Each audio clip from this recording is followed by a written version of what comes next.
नमस्कार प्यारे साथियों, मैं अजीत स्वागत करता हूं आपके अपने प्यारे परिवार रोजगार विद अंकित पर। कैसे हैं आप सब लोग?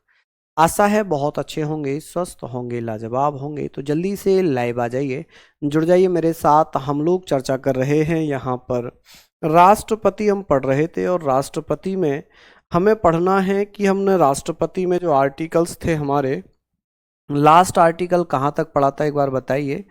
पॉलिटी हमारी चल रही है और पॉलिटी में हमारा टॉपिक है राष्ट्रपति। राष्ट्रपति यानी कि प्रेसिडेंट, आप कहेंगे सर प्रेसिडेंट। चलिए बहुत बढ़िया, प्रेसिडेंट के बारे में हम बात करेंगे सर। राष्ट्रपति, प्रेसिडेंट, ठीक है। यहाँ पर हमने बात करनी है, और आज इसकी ये क्लास नंबर कौन सी है? क्लास नंबर है 3, ठीक है।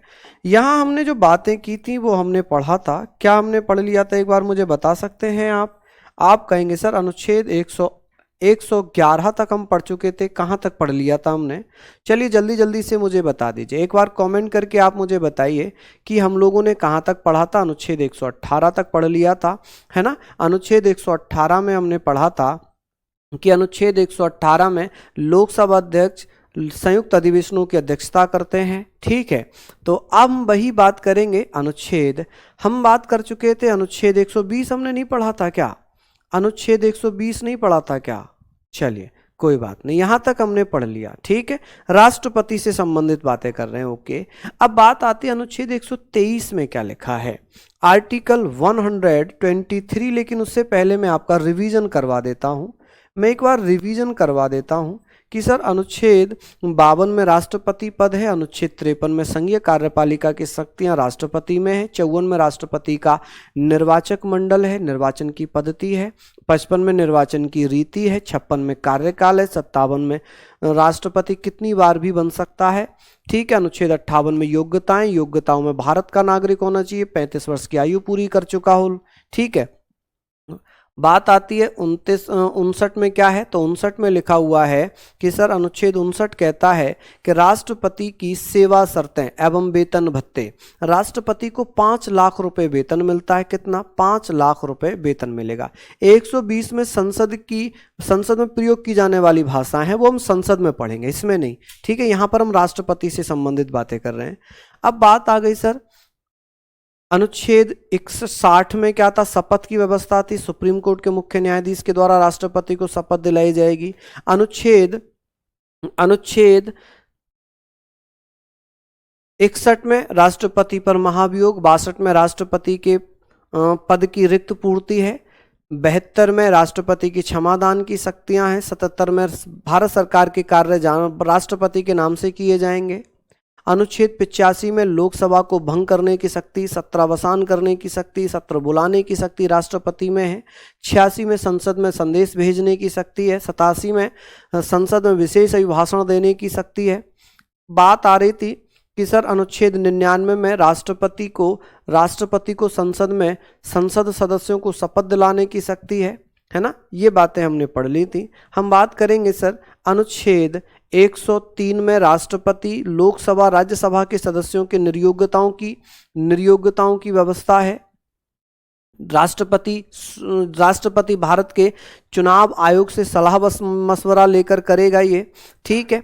हमने बात करनी थी कि सर अब बात आ गई हमारी 123 में लिखा है कि राष्ट्रपति अध्यादेश जारी कर सकता है। क्या कर सकता है? राष्ट्रपति अध्यादेश जारी करता है, राष्ट्रपति द्वारा अध्यादेश, ठीक है जी। क्या जारी किया जाता है? अध्यादेश। अध्यादेश का क्या मतलब है? ऑर्डिनेंस। अध्यादेश का मतलब है जी ऑर्डिनेंस। ऑर्डिनेंस यानी कि अध्यादेश जारी करना, ठीक है। राष्ट्रपति द्वारा अध्यादेश जारी करना, ठीक है। अब जारी करना यहां पर हमने बात कर ली कि सर ये आप मुझे बताइए, जारी करना, कि यहां पर हमने पढ़ लिया कि सर अध्यादेश जारी करना। किसी को कोई दिक्कत वाली बात है? जब राष्ट्रपति अध्यादेश जारी करता है तो जब घोषणा करेगा, वो जब अनाउंसमेंट करेगा, तो घोषणा जब वो करेगा तो घोषणा के 6 सप्ताह के अंदर अध्यादेश की जब घोषणा होती है, 6 सप्ताह के अंदर अनुमोदन मिल जाना चाहिए। 6 सप्ताह के अंदर, आप कहेंगे सर 6 सप्ताह के अंदर 6 सप्ताह के अंदर, विद इन 6 वीक। आप कहेंगे सर 6 सप्ताह के अंदर, अंदर। यहां पर आप कहेंगे sir within 6 week, within 6 week, 6 weeks अनुमोदन मिल जाना चाहिए। क्या हो जाना चाहिए? अनुमोदन, संसद द्वारा अनुमोदन मिल जाना चाहिए। आप कहेंगे किसके द्वारा? संसद द्वारा अनुमोदन मिल जाना चाहिए। अनुमोदन बहुत अच्छे से पढ़ेंगे, संसद द्वारा अनुमोदन मिल जाना चाहिए, मिल जाना चाहिए।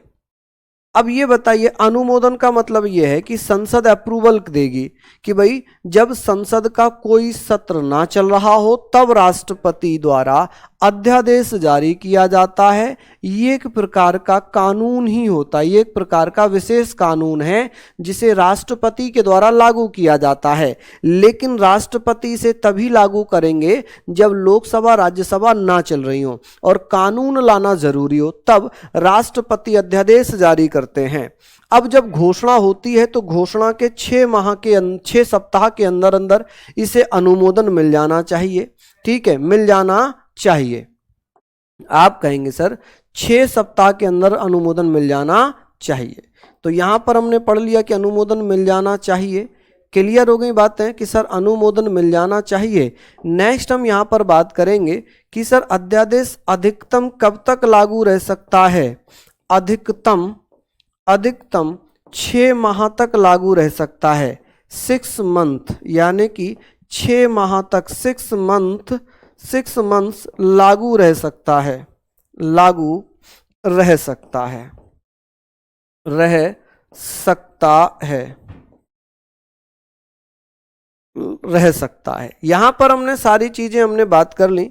क्या इसको आप लोग लिख पाएंगे? क्या ये सारे पॉइंट आप लोग यहां पर लिख पाएंगे? चलिए बता दीजिए फटाफट से। हमने लिख लिया कि राष्ट्रपति द्वारा अध्यादेश ऑर्डिनेंस जारी करने की शक्ति किसमें है? राष्ट्रपति में है। कौन से अनुच्छेद में? अनुच्छेद 143 में, 123 में, 135 में। तो आपका आंसर होगा 123। अब बात आती है अनुच्छेद 143, आर्टिकल 143। इसमें क्या लिखा है? इसमें लिखा है अनुच्छेद 143 में कि सर इसमें क्या दिया हुआ है। तो यहां पर आप बात करेंगे कि सर इसमें क्या दिया है। आप कहेंगे राष्ट्रपति द्वारा सुप्रीम कोर्ट से, राष्ट्रपति द्वारा सुप्रीम कोर्ट से पानी दे जाना, से सलाह लेने की शक्ति, सलाह लेने की शक्ति, सलाह लेने की शक्ति या सलाह लेने का अधिकार,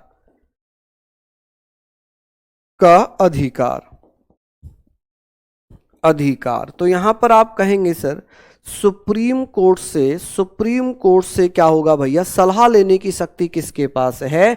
तो वो राष्ट्रपति के पास है। कौन से आर्टिकल में? 143 में। किस में? 143 में। अध्यादेश क्या होता है पहले आपको ये समझना पड़ेगा। अध्यादेश के बारे में हमने बात करनी है, ऑर्डिनेंस के बारे में बात करनी है। 6 सप्ताह के अंदर अंदर जब संसद ना चल रही हो तब राष्ट्रपति अनुच्छेद 123 में अध्यादेश जारी करते हैं, ऑर्डिनेंस जारी करते हैं। इसे 6 सप्ताह के अंदर क्या हो जाना चाहिए? 6 सप्ताह कह लें या 45 डेज कह लें कि 45 दिन के अंदर अंदर इसे भैया अनुमोदन यानी कि अप्रूवल मिलना चाहिए संसद का। अगर अप्रूवल नहीं मिलता है तो ये भैया समाप्त हो जाएगा। अगर अप्रूवल मिल गया तो 6 महीने तक इसे अधिकतम लागू रह सकते हैं। बाद में संसद चाहे तो इसे कानून बना सकती है, चाहे तो इसे खत्म कर सकती है। 124 में सुप्रीम कोर्ट है। अभी हम सुप्रीम कोर्ट नहीं पढ़ रहे, अभी हम पढ़ रहे हैं अभी हम क्या पढ़ रहे हैं? राष्ट्रपति पढ़ रहे हैं। क्या पढ़ेंगे? राष्ट्रपति।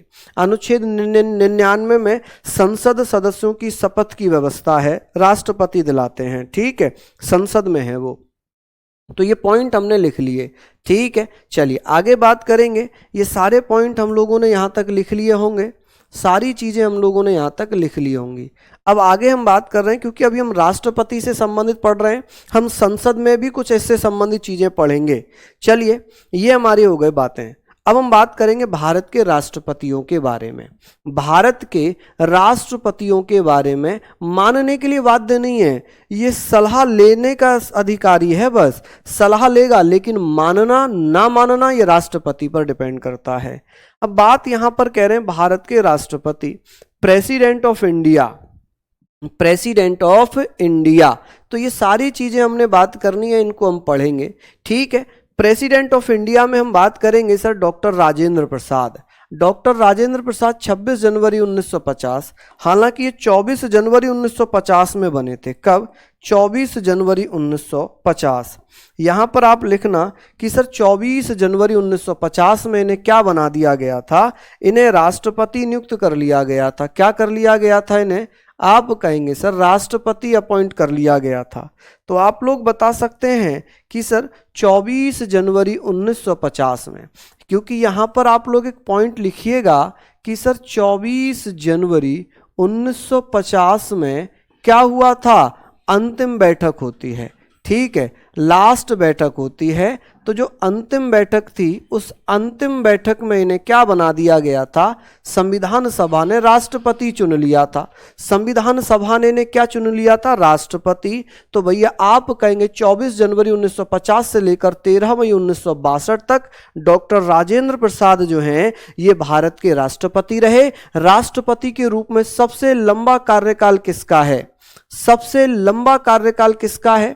तो आप कहेंगे सर सबसे लंबा कार्यकाल है डॉक्टर राजेंद्र प्रसाद का। किसका? डॉक्टर राजेंद्र प्रसाद का, ठीक है। सबसे लंबा कार्यकाल किसका है? तो अंतिम बैठक थी संविधान सभा की, इसमें इन्हें राजेंद्र प्रसाद को क्या, यहां पर मैं लिख रहा हूं ये पूरी लाइन है ना, तो यहां पर आप कहेंगे मैं संविधान सभा की अंतिम बैठक में,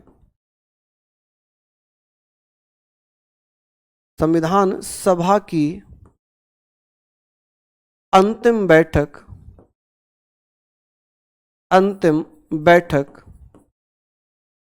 में राष्ट्रपति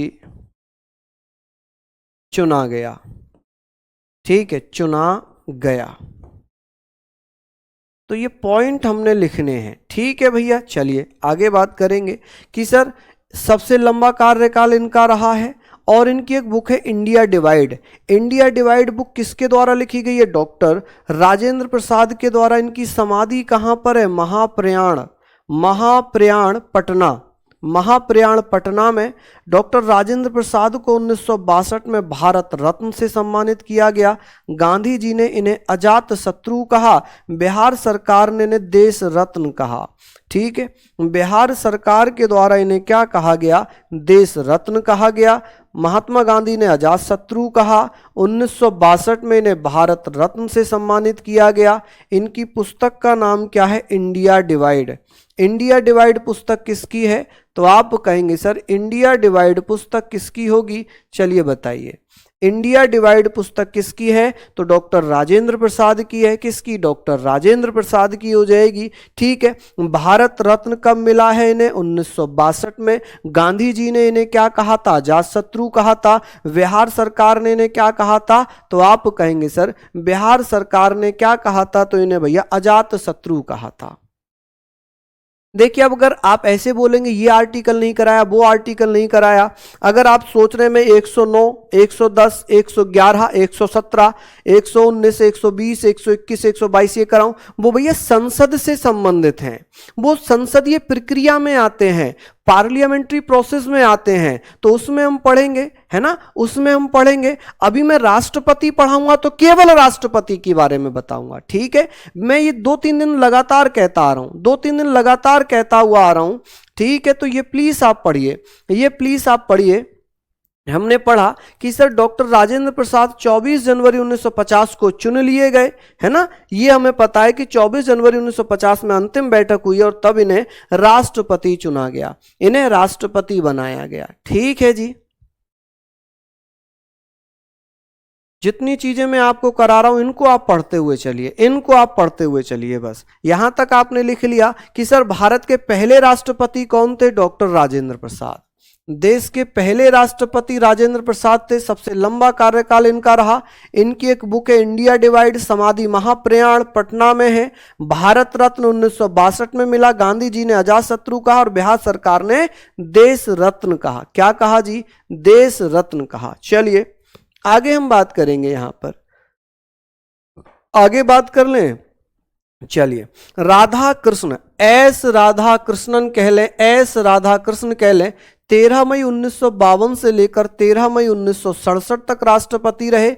ये देश के प्रथम उपराष्ट्रपति और दूसरे राष्ट्रपति बने। इन्हें भारत रत्न 1954 में दिया गया। इनकी बुक है the Hindu view of life, Indian philosophy, और भारत के पहले गैर राजनीतिक राष्ट्रपति, भारत के पहले गैर राजनीतिक राष्ट्रपति रहे। इनकी बुक कौन सी है? भारत रत्न कब मिला? देश के प्रथम उपराष्ट्रपति रहे और देश के दूसरे राष्ट्रपति बने, देश के दूसरे राष्ट्रपति बने। अजातशत्रु कहा जाता है, जैसे बिंबिसार का बेटा था अजातशत्रु, तो ऐसे ही इन्हें कहा गया था अजातशत्रु, डॉक्टर राजेंद्र प्रसाद जी को। चलिए एस राधा कृष्ण कब से कब तक रहे? 13 मई 1962 से लेकर 13 मई 1967 तक 5 साल रहे। देश के दूसरे उपराष्ट्रपति या पहले उपराष्ट्रपति? तो एस राधाकृष्ण पहले उपराष्ट्रपति थे, दूसरे राष्ट्रपति थे। ये दूसरे राष्ट्रपति बने हैं, ठीक है। सेकंड राष्ट्रपति, दूसरे राष्ट्रपति बने, पहले उपराष्ट्रपति बने। भारत रत्न 1954 में दिया गया। देश के पहले गैर राजनीतिक राष्ट्रपति। गैर राजनीतिक राष्ट्रपति का मतलब है नॉन पॉलिटिकल प्रेसिडेंट, जिनका संबंध किसी भी राजनीतिक पार्टी से नहीं था। चलिए book the Indian view of life, Indian philosophy, ये किसकी है? तो एस राधाकृष्ण की। किसकी भैया? एस राधाकृष्ण की। गैर राजनीतिक राष्ट्रपति का मतलब है जिनका संबंध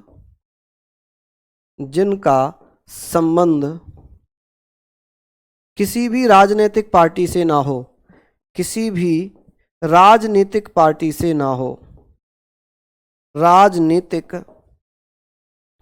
पार्टी से ना हो, ठीक है, पार्टी से ना हो। जैसे एपीजे अब्दुल कलाम किसी भी राजनीतिक पार्टी से नहीं है, ठीक है। राजनीतिक पार्टी का मतलब है कोई भी राजनीतिक पार्टी से ना हो। चलिए जल्दी जल्दी से बताइए। अब हमने ये बातें लिख ली क्या? जल्दी जल्दी से बताएं, है ना। पॉइंट हमने लिख लिए होंगे। पहले राष्ट्रपति कौन थे? डॉक्टर राजेंद्र प्रसाद। दूसरे राष्ट्रपति कौन थे? एस राधाकृष्ण। और एस राधाकृष्ण, जिन्हें सर्वपल्ली राधाकृष्ण के नाम से जानते हैं, ये भारत के पहले उपराष्ट्रपति भी रहे थे। क्या रहे? भारत के उपराष्ट्रपति भी रहे थे, ठीक है जी। चलिए हाँ, ये एस राधाकृष्ण को तो 3 लोग थे ना जिन्हें सबसे पहले भारत रत्न मिला था 1954 में। एस राधाकृष्ण, सर्वपल्ली राधाकृष्ण को, और कौन कौन थे बताइए? एस राधाकृष्ण थे, सी राजगोपालाचारी थे, और कौन थे भैया? सीवी रमन थे, जिनको भारत रत्न सबसे पहले दिया गया था। 3 व्यक्तियों को मिला था। चलिए अब ये 1962 से 5 साल जोड़ दो, 1967 हो जाएगा। क्या हो जाएगा? 1967, 1967। चलिए जल्दी जल्दी से लिख लीजिए। भारत रत्न कब मिला? जब ये भारत रत्न जब भारत में स्टार्ट हुआ तभी 3 लोगों को दिया गया, ठीक है। चलिए आगे बात कर लेते हैं। लिख लीजिए, इतना टाइम, 2 सेंटेंस पूरे नहीं है, ये इतना टाइम लगाओगे लिखने में। फिर आते हैं डॉक्टर जाकिर हुसैन। डॉक्टर जाकिर हुसैन भैया भारत के तीसरे राष्ट्रपति हैं।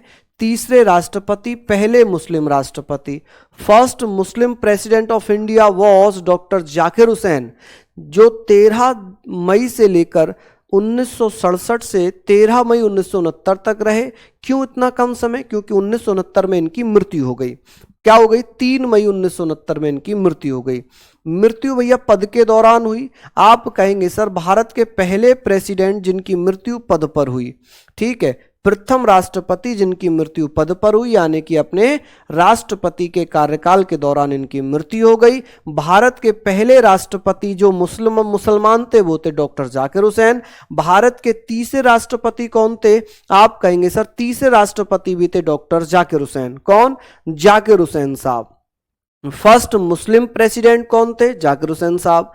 पहले राष्ट्रपति जो मुसलमान थे वो जाकिर हुसैन साहब थे। जाकिर हुसैन साहब की मृत्यु भैया कब हो गई? 1969 में, कार्यकाल के दौरान मृत्यु हो गई। ठीक है, भारत के पहले राष्ट्रपति जिनकी मृत्यु पद पर होती है, आप कहेंगे सर वो थे जाकिर हुसैन। पहले कार्यवाहक राष्ट्रपति, फर्स्ट एक्टिंग प्रेसिडेंट कौन बने थे? बीवी गिरी, वरहा वेंकट गिरी बने थे। कौन? वरहा वेंकट गिरी। तो आप कहेंगे सर यहां पर हमने पढ़ना है, यहां पर हम पढ़ेंगे जी, आप लोग इसको लिखिएगा, ये आप कहेंगे सर सेकंड, यहां पर हम पढ़ेंगे सेकंड एक्टिंग प्रेसिडेंट, दूसरे कार्यवाहक प्रधानमंत्री कौन रहे थे? एम हिदायतुल्लाह। ठीक है, दूसरे कार्यवाहक राष्ट्रपति कौन रहे? एम हिदायतुल्लाह। ये भैया प्रथम मुख्य न्यायाधीश थे जो कार्यवाहक राष्ट्रपति बने थे। क्यों मैं ऐसा लिख रहा हूं यहां पर? देखिए, ऐसा हमने पढ़ा था कि जब राष्ट्रपति का पद खाली होगा तो कार्यवाहक राष्ट्रपति बनेंगे उपराष्ट्रपति।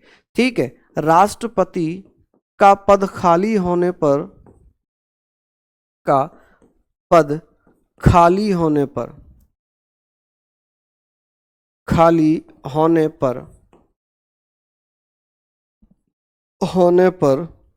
उपराष्ट्रपति कार्यवाहक राष्ट्रपति बनते हैं, कार्यवाहक राष्ट्रपति बनते हैं, कार्यवाहक राष्ट्रपति बनते हैं। अगर उपराष्ट्रपति का पद खाली हो, उपराष्ट्रपति का पद खाली हो तब सुप्रीम कोर्ट के मुख्य न्यायाधीश, हालांकि मैंने लिखवाया भी था, मुख्य न्यायाधीश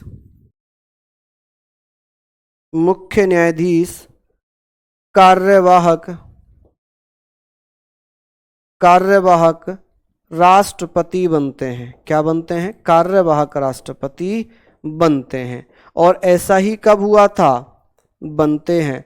ऐसा कब हुआ था? जब राष्ट्रपति डॉक्टर जाकिर हुसैन साहब की मृत्यु हो गई 1969 में। उस समय बीवी गिरी उपराष्ट्रपति थे जिन्होंने कार्यवाहक राष्ट्रपति के रूप में काम किया, लेकिन जब इन्होंने अपने पद से त्यागपत्र दे दिया राष्ट्रपति के चुनाव के लिए, ना तो राष्ट्रपति है और अब ना ये हैं क्योंकि ये राष्ट्रपति का चुनाव लड़ रहे हैं, तो ऐसी स्थिति में एम हिदायतुल्लाह जो सुप्रीम कोर्ट के मुख्य न्यायाधीश थे, दूसरे कार्यवाहक राष्ट्रपति भारत में बने थे।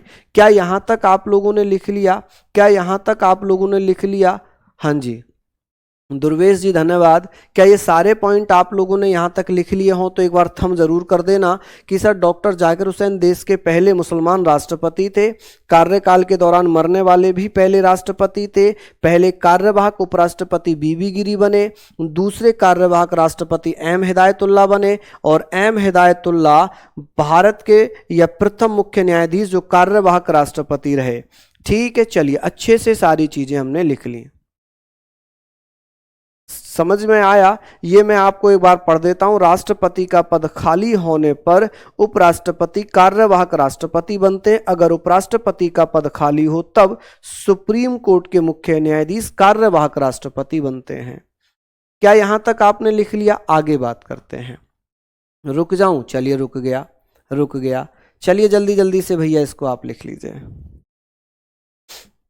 ठीक है, आगे बात करते हैं। अब बात आती है बीबी गिरी की। क्योंकि हमें पता है बीबी गिरी उपराष्ट्रपति रहे लेकिन ये राष्ट्रपति बन गए। 24 अगस्त 1969 से 24 अगस्त 1974 तक ये रहे राष्ट्रपति। ठीक है, अब यहां पर हमने बात करना है कि सर ये जो थे कि डॉक्टर ये तीसरे थे, अब ये बन गए चौथे, क्योंकि कार्यवाहक राष्ट्रपतियों का क्रम नहीं काउंट होता है, तो चौथे बीबी गिरी बन गए उपराष्ट्रपति। भारत रत्न मिला 1975 में। ये श्रमिक या श्रम आंदोलन से जुड़े रहे कि सर ऐसे कौन से राष्ट्रपति थे जो श्रम आंदोलन से जुड़े हुए थे। ठीक है सर, अगर दोनों का पद खाली हो तो ऐसा होता नहीं है कि राष्ट्रपति भी ना हो, उपराष्ट्रपति भी ना हो और भारत का मुख्य न्यायाधीश भी ना हो, ऐसा कभी होता नहीं है। ठीक है, हमने बात कर ली। ठीक, अगर ऐसा कभी होगा भी तो सुप्रीम कोर्ट का जो सबसे वरिष्ठ न्यायाधीश होगा, सीनियर न्यायाधीश होगा, वो कार्यवाहक राष्ट्रपति के रूप में काम करेगा, लेकिन ऐसा कभी होता नहीं है। ठीक है, हमने पढ़ लिया बीबी गिरी। बीबी गिरी कौन है? तो आप कहेंगे सर चौथे राष्ट्रपति हैं। अब इन्हें भारत रत्न 1975 में मिला है। जिन्होंने श्रम या श्रमिक आंदोलन में भाग लिया था वो राष्ट्रपति थे बीबी गिरी। अब 5वें नंबर पे आते हैं फखरुद्दीन अली अहमद साहब। फखरुद्दीन अली अहमद जो कि 24 अगस्त 1974 से लेकर 11 फरवरी 1977 तक रहे, इनकी भी पद पर मृत्यु हो गई। सर ये दूसरे मुस्लिम राष्ट्रपति हैं और दूसरे ही राष्ट्रपति हैं जिनकी पद पर मृत्यु हो गई। क्या हो गई जी? पद पर मृत्यु हो गई। ठीक है, बहुत बढ़िया। सर पूरा सेंटेंस लिखो। पूरा सेंटेंस आप बीए में थोड़ी जा रहे हो, बीए में थोड़ी जा रहे हो। ठीक है, बीए में थोड़ी जा रहे हो आप कि भाई मैं पूरा सेंटेंस भरवाऊं। अब यहां पर मैंने बीबी गिरी लिख दिया, आप ऐसे समझो माय डियर अमन, मैंने यहां पर ये बीबी गिरी लिख दिया। अब मैं जितने भी फैक्ट लिखूंगा वो बीबी गिरी के बारे में लिखूंगा। बीबी गिरी का जो टेन्योर है वो कब से कब तक है? 24 अगस्त 1969 से लेकर 24 अगस्त 1974 तक। अब इन्हें भारत रत्न कब मिल गया? 1975 में मिल गया। श्रम और श्रमिक आंदोलन से कौन जुड़े हुए थे? आप कहेंगे बीबी गिरी जुड़े हुए थे। खत्म। अब 5वें पे आते हैं फखरुद्दीन अली अहमद। फखरुद्दीन अली अहमद साहब ये भैया 5वें राष्ट्रपति थे, दूसरे मुस्लिम राष्ट्रपति थे, दूसरे राष्ट्रपति थे जिनकी पद पर मृत्यु हो गई। तो पद पर मरने वाले भी यही भैया दूसरे राष्ट्रपति थे फखरुद्दीन अली अहमद। फखरुद्दीन अली अहमद दूसरे सेकंड राष्ट्रपति थे, भारत के सेकंड मुस्लिम राष्ट्रपति थे। आपातकाल इमरजेंसी 25 जून 1975 में इन्हीं के द्वारा लगाई गई थी। बताइए, अभी हमने यहां पर पढ़ लिया, अभी कोई समस्या? ठीक है, हमने पढ़ा कि देश के दूसरे मुस्लिम राष्ट्रपति कौन थे? फखरुद्दीन अली अहमद। फखरुद्दीन अली अहमद साहब पद पर मरने वाले दूसरे राष्ट्रपति थे। ठीक है, पहले राष्ट्रपति जाकिर हुसैन साहब थे। कि सर फखरुद्दीन अली अहमद साहब 24 अगस्त 1974 से 11 फरवरी 1977 तक राष्ट्रपति रहे, दूसरे मुस्लिम राष्ट्रपति बने, दूसरे राष्ट्रपति बने जिनकी पद पर मृत्यु हो गई। और राष्ट्रीय आपातकाल, जो तीसरा राष्ट्रीय आपातकाल था, वो फखरुद्दीन अली अहमद साहब ने इंदिरा गांधी के मात्र फोन पर लगा दिया था। ठीक है, चलिए यहां पर हमने लिख लिया। किसी को कोई समस्या? चलिए आगे बात करते हैं। नेक्स्ट है नीलम संजीव रेड्डी। नीलम संजीव रेड्डी ये 6ठे नंबर के हैं। नीलम संजीव रेड्डी, एन संजीव रेड्डी। आप कहेंगे 25 जुलाई 1977 से 25 जुलाई 1982 तक ये रहे। और यहाँ पर एक प्रथा बन गई कि अब जो है, जब इन्होंने 25 जुलाई को शपथ ग्रहण की थी तो राष्ट्रपति 25 जुलाई को ही शपथ ग्रहण करते हैं। 25 जुलाई को ही राष्ट्रपति शपथ ग्रहण करते हैं। राष्ट्रपति शपथ ग्रहण करते हैं। क्या करते हैं जी? शपथ ग्रहण करते हैं।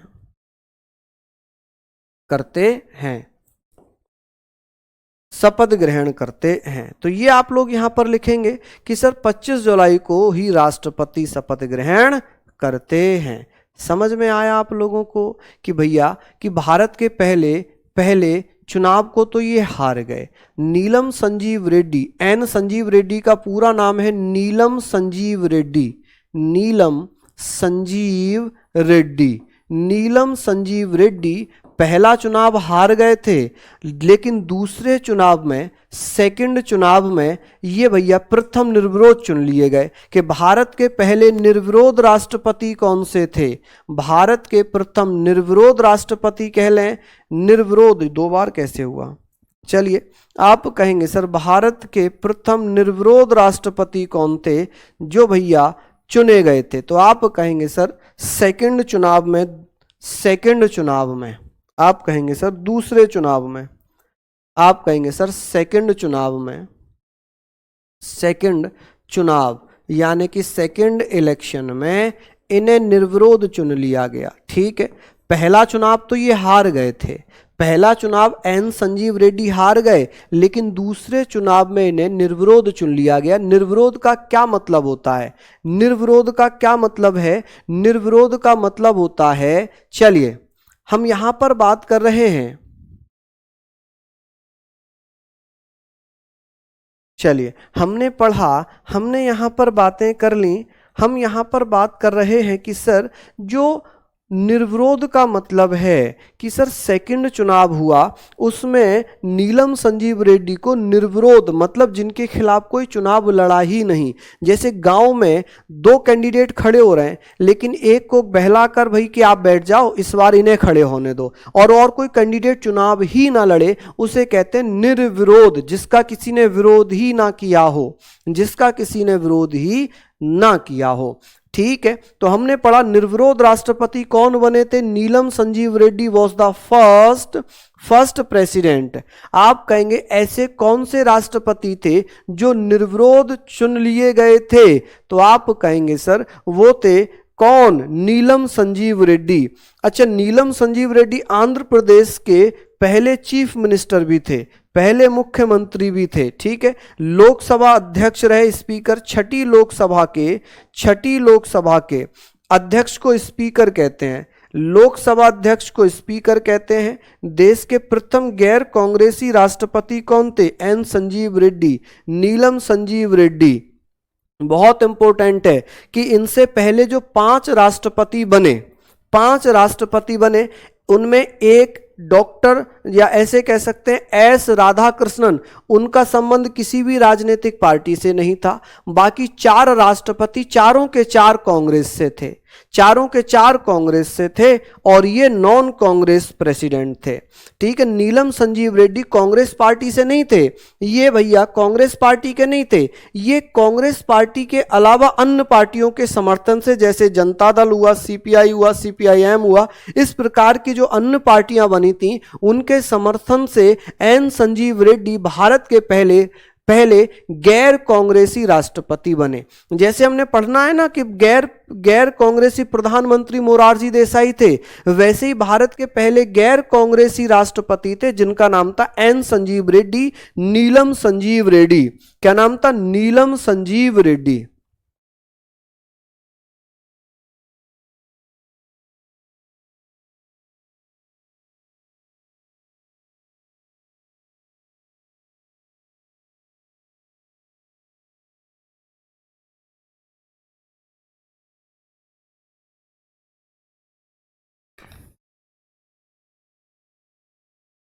ठीक है, यहां हम पढ़ लिए, मैं साइड हो जाऊं, लीजिए आप मेरे साथ बताएंगे भारत के पहले निर्विरोध राष्ट्रपति कौन थे, नीलम संजीव रेड्डी। भारत का पहला चुनाव हारने के बाद दूसरी बार निर्विरोध चुने जाने वाले राष्ट्रपति कौन थे, नीलम संजीव रेड्डी। जिस दिन इन्होंने शपथ ग्रहण की 25 जुलाई को, तब से आज तक जब भी राष्ट्रपति बनता है 25 जुलाई को ही शपथ ग्रहण करता है, यानी कि 25 जुलाई 1977 से यह प्रथा बन गई कि जो भी नया राष्ट्रपति बनेगा वो 25 जुलाई को ही शपथ ग्रहण करेगा। क्या यह व्यवस्था संविधान में लिखी है? नहीं, यह केवल एक संवैधानिक प्रथा बनी हुई है। ठीक है, आंध्र प्रदेश के पहले मुख्यमंत्री जो राष्ट्रपति बने थे संजीव रेड्डी, नीलम संजीव रेड्डी। लोकसभा की अध्यक्षता किसने की थी जो आगे चलकर राष्ट्रपति बने, नीलम संजीव रेड्डी। कौन सी लोकसभा के अध्यक्ष थे, छठी लोकसभा के। भारत के पहले गैर कांग्रेसी प्रेसिडेंट कौन थे, नॉन कांग्रेस प्रेसिडेंट कौन थे, आप कहेंगे नीलम संजीव रेड्डी। लिख लिया आप लोगों ने इतना। अब बात आती है ज्ञानी जैल सिंह। यहां पर हमने पढ़ लिए, छठे हो गए। ठीक है, ये सातवें हो जाएंगे। ये कौन से हो जाएंगे, सातवें हो जाएंगे कि ज्ञानी जैल सिंह। ठीक है, ज्ञानी जैल सिंह 25 जुलाई 1985 से 25 जुलाई 1987 तक रहे। देश के प्रथम सिख राष्ट्रपति थे, फर्स्ट सिख प्रेसिडेंट। आप चाहें तो इंग्लिश में भी लिख सकते हैं, भैया कह रहे हैं आप इंग्लिश में भी लिखिए, फर्स्ट सिख प्रेसिडेंट।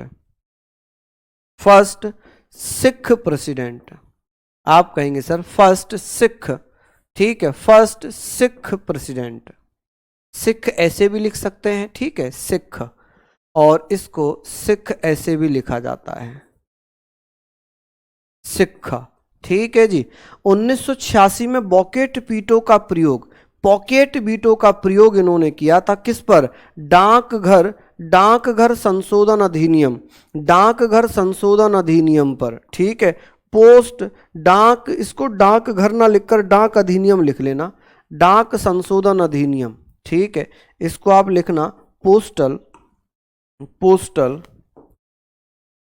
आप कहेंगे sir postal amendment act, amendment act 18, आप कहेंगे सर 1986 में डाक संशोधन अधिनियम था। डाक संशोधन अधिनियम 1986 आया था, जिसमें जिसमें भैया पॉकेट वीटो का प्रयोग किया। पॉकेट वीटो का मतलब होता है किसी भी विधेयक को विधेयक यानी कि बिल, किसी भी बिल, जो बिल होगा, बिल को राष्ट्रपति अनिश्चित समय के लिए, इन्फिनाइट टाइम के लिए, राष्ट्रपति अनिश्चित समय के लिए, ठीक है जी, अनिश्चित समय के लिए, समय के लिए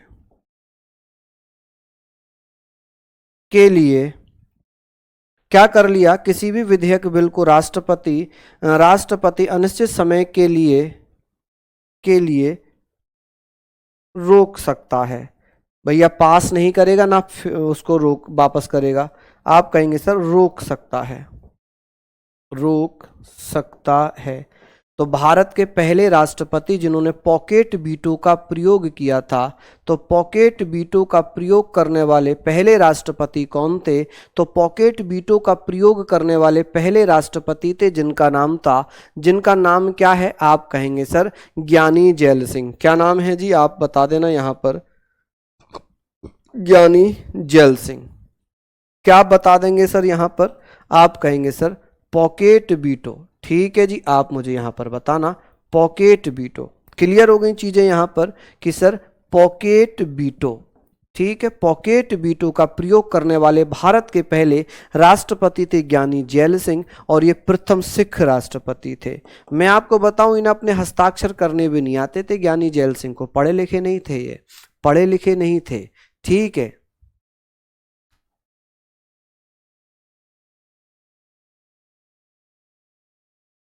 सोनम मेरी बहन, मैं शायद एक दिन और भी मैंने बताया था। देखिए आप कोशिश करो पीडीएफ को समझने की। हालांकि मैं आपको हाथ से लिख कर पढ़ा रहा हूं, लेकिन अगर मैं इनको हाथ से लिख कर पढ़ाऊंगा बड़ा लंबा समय जाएगा। तो आप लोग बस एक चीज ये ध्यान रख लो कि जो चीजें हैं, जो अगर आप उससे पीडीएफ से बाद में लिख पाओ तो ज्यादा अच्छा है। क्लास में अगर लिखने में लगे रहोगे तो बहुत समय आ जाएगा, बहुत समय आएगा। अर्पित श्रीवास्तव धन्यवाद, लव यू। ठीक है, चलिए ये बात आपने पढ़ लिए, ये बातें आपने पढ़ ली। ठीक है, इन्हीं के समय में क्या हुआ था, ऑपरेशन ब्लू स्टार चलाया गया। ऐसे कौन से राष्ट्रपति थे जिनके समय में ऑपरेशन ब्लू स्टार चलाया गया था? तो इन्हीं के समय में ऑपरेशन ब्लू स्टार चलाया गया था। खत्म हो गई कहानी। चलिए यहां पर हम बात करेंगे। चाहो तो इसको मैं थोड़ा सा और करेक्ट करना चाहूंगा, शॉर्ट में लिख देता हूं। चलिए यहां पर मैं लिख रहा हूं, इसको हम क्या लिख सकते हैं? आप कहेंगे सर पोस्टल संशोधन, अमेंडमेंट एक्ट कह सकते हैं, पोस्टल अमेंडमेंट एक्ट। ठीक है, अमेंडमेंट एक्ट 1986। अब मैंने पतला करके लिख दिया। अब तो आपको डाउट नहीं होगा कि सर इतना मोटा पेन लिखा हुआ समझ में नहीं आ रहा। ऐसे तो अब आपको नहीं समझ में होगा। चलिए अब समझ गए होंगे आप लोग। आगे चलते हैं। आर वेंकट रमन, ये भैया कौन से नंबर के बने हैं बताओ? यहां पर कौन से नंबर के बने? 7 नंबर के ये हो गए, 8 नंबर पे ये हो गए कि सर 15 जुलाई 1987 से लेकर 1992 तक रहे हैं बस आर वेंकट रमन। ठीक है, आर वेंकट रमन। ठीक है जी, चलिए आगे बात करते हैं शंकर दयाल शर्मा। आप कहेंगे शंकर दयाल शर्मा 25 जुलाई 1975 से लेकर 1992 से लेकर ये 9वें नंबर पे रहे हैं। ठीक है, ये पीडीएफ में मिल जाएंगे। जो बहुत इंपॉर्टेंट है वो मैंने आपको बता दिया, ठीक है अनुराग जी धन्यवाद। ठीक है, 9वें नंबर के ये हो गए। 10वें नंबर पे आ गए आपके के आर नारायण। इनसे क्वेश्चन पूछा जाता है कि फर्स्ट दलित प्रेसिडेंट कौन थे भारत के? तो के आर नारायण थे। यहां पर क्वेश्चन आता है कि के आर नारायण भारत के कौन से नंबर के थे? चलिए बताइए। बताइए। आप कहेंगे सर ये दलित राष्ट्रपति, भारत के पहले दलित राष्ट्रपति थे KR नारायण, दूसरे दलित राष्ट्रपति हैं रामनाथ कोविंद। फिर आते हैं APJ अब्दुल कलाम, ये कौन से नंबर के हो गए जी? 10। 11वें नंबर पे आते हैं APJ अब्दुल कलाम। कौन? APJ अब्दुल कलाम प्रथम वैज्ञानिक राष्ट्रपति थे, प्रथम वैज्ञानिक राष्ट्रपति थे। इन्हें भारत रत्न कब मिला गया है? 1997 में। इन्हें भारत का मिसाइल मैन कहा जाता है। क्या कहते हैं? मिसाइल मैन कहा जाता है, मिसाइल मैन। ठीक है जी, मिसाइल मैन कहा जाता है। तो यहाँ पर हमने पढ़ लिया। ठीक है, तो ये बड़ा सिंपल सा था कि सर ये बहुत अच्छे अच्छे यहाँ पर हो गए। ठीक है, बताइए 11वें नंबर पे हमने ये पढ़ लिए। हालांकि इस बीच जो है 2 कार्यवाहक राष्ट्रपति भी रहे हैं, एम हिदायतुल्लाह और बीबी गिरी। ठीक है, तो ये हमने पढ़ा। नेक्स्ट आ जाती हैं भैया प्रतिभा देवी सिंह पाटिल। 12वें नंबर पे कौन आएगा? 12वें नंबर पे हमने पढ़ लिए कि प्रतिभा देवी सिंह पाटिल ये 25 जुलाई 2007 से 25 जुलाई 2012 तक रहीं, पहली महिला दलित राष्ट्रपति रहीं या पहली महिला राष्ट्रपति? तो पहली महिला राष्ट्रपति प्रतिभा देवी सिंह पाटिल। राजस्थान की महिला राज्यपाल भी रह चुकी हैं ये। आप कहेंगे सर राजस्थान की महिला राज्यपाल। ठीक है जी, राजस्थान की महिला राज्यपाल। आप कहेंगे सर राजस्थान की महिला राज्यपाल भी रही हैं। कौन कौन भैया लिख लेंगे? चलिए सर पीछे कर दीजिए। हाँ जी, पीछे कर दीजिए। लीजिए, पीछे कर दिया, पीछे कर दिया भैया। बताइए जल्दी से। ठीक है जी,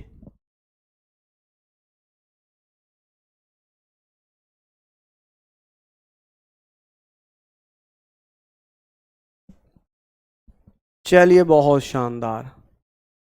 हाँ जी, बहुत बढ़िया। हम लोगों ने सारी बातें पढ़ ली, हम लोगों ने सारी बातें पढ़ ली। ठीक है भैया, जो कार्यवाहक राष्ट्रपति थे उनका हम नहीं जोड़ेंगे, उनको क्रम में नहीं रखेंगे।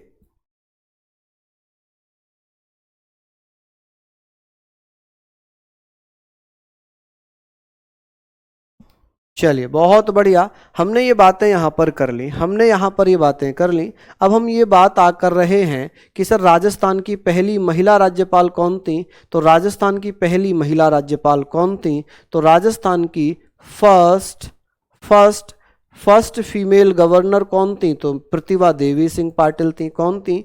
प्रतिभा देवी सिंह पाटिल। भारत की पहली महिला राष्ट्रपति प्रतिभा देवी सिंह पाटिल थी। राजस्थान की पहली महिला राज्यपाल कौन थी? प्रतिभा देवी सिंह पाटिल थी। 25 जुलाई 2007 से 25 जुलाई 2012 तक ये रही हैं। ठीक है, आगे बात करते हैं। यहाँ तक भी आप लोग फटाफट से लिख लीजिए, हालांकि PDF से आप लिखेंगे तो ज़्यादा अच्छा रहेगा। अब बात आ गई प्रणब मुखर्जी। प्रणब मुखर्जी 25 जुलाई 2012 से लेकर 25 जुलाई 2012 से लेकर 25 जुलाई 2017 तक रहे। भारत रत्न इनको मिला 2019 में। प्रणब मुखर्जी को भारत रत्न कब मिला? 2019 में। रुक जाऊं? लीजिए, तो रुक गया। इतना टाइम मत लगाइए, इतना टाइम मत लगाइए। चलिए, यहाँ पर हमने लिख लिया, ये सारे पॉइंट हमने पढ़ लिए। ठीक है, आगे बात कर रहे हैं कि सर 12 ये हो गई। 13वें नंबर पे हो गए भैया कौन? प्रणब मुखर्जी। कौन हो गए? प्रणब मुखर्जी। प्रणब मुखर्जी, इन्हें भैया 2019 में भारत रत्न मिला। प्रणब मुखर्जी भैया, आप बता सकते हैं कि प्रणब मुखर्जी 2019 में भारत रत्न मिला। उसके बाद 14th नंबर पे रामनाथ कोविंद जी सेकंड दलित राष्ट्रपति हैं। कौन है? सेकंड दलित राष्ट्रपति। ठीक है, हालांकि ये मैंने कल आपको बताया होगा, चलिए नहीं बताया है तो लिख लीजिए सेकंड दलित राष्ट्रपति। और 15वें नंबर पे हैं भैया द्रौपदी मुर्मू।